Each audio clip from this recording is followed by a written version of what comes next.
আমাদের এখানে 200 কৃষকের প্রায় 2 কোটি টাকার লস হয়ে গেছে পানি জলাবদ্ধতার কারণে। বৃষ্টি আগে চলে আইছে, কৃষক সময় মতো তার ফসল উঠাইতে পারে নাই।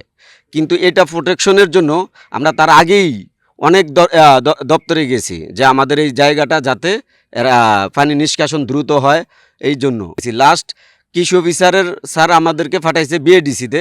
ওইখানে যাওয়ার পরে আমাদের ওইখানকার যে ইঞ্জিনিয়ারের নাম্বার দিছে, ইঞ্জিনিয়ার একবার আইছে, উনি সার্ভে করে গেছে। যাওয়ার পরে এই বর্ষা শুরুর একদিন আগে ওনার কাছে আমরা আবার গেছি।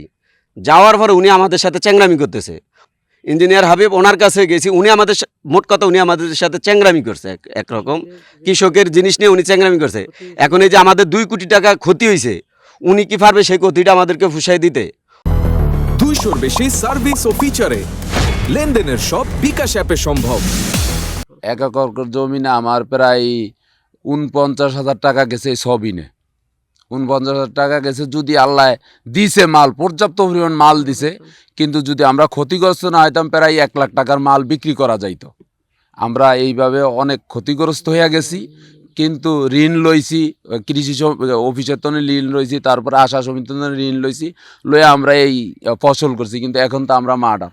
যদি ড্রেন থাকতো, আমরা সমাজসেবকের দ্বারা গেছি, তারপরে বিএডিসিতেও গেছি আমরা, কিন্তু আমাদেরকে কেউই পাত্তা দেন। আমরা সাধারণ কৃষক, আমাদেরকে কৃষক বলে সবাই অবহেলিত করে।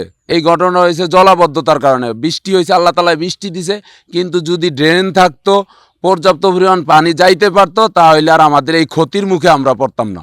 আমাকে পানির জন্য আমাকে সব কিছু চলে গেছে, যে বাদাম, ফিওডাইল, মরিচ সব কিছু গেছি ঋণ করিয়া সমর্থিত টাকা লইয়া আমরা এগুলো করছি। এখন তো আমরা কীভাবে চলবো আর কীভাবে কর্ম করার কিছু আমাকে নাই।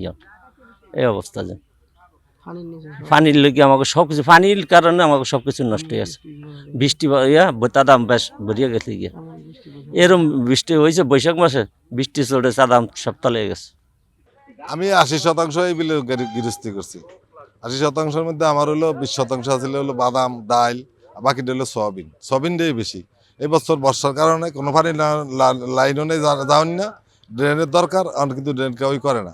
এই বহুত জায়গায় গেছি, সবাই দিয়ে দিচ্ছি করে দেয় না। ড্রেনের কারণে আমাকে পানি যায় না, 1 হাঁটু পর্যন্ত পানি। বৃষ্টি পড়াই আমাকে 30 বছর পর্যন্ত এই বিলের পানি সরে না। আমার কামাল মেম্বার আছে, হেরা কেউই দেয় না। 8 নং ওয়ার্ডের মেম্বার, এরা কেউ চায়ও না, দেয় না। আর চেয়ারম্যান আছিল, রানিং চেয়ারম্যান আছিল বিপ্লব মোল্লা, হ্যার কাছে যাওয়া হয়েছে, হ্যাঁ কোনো খোঁজখবর নেয় না, তথ্য তালাশ নেয় না। এই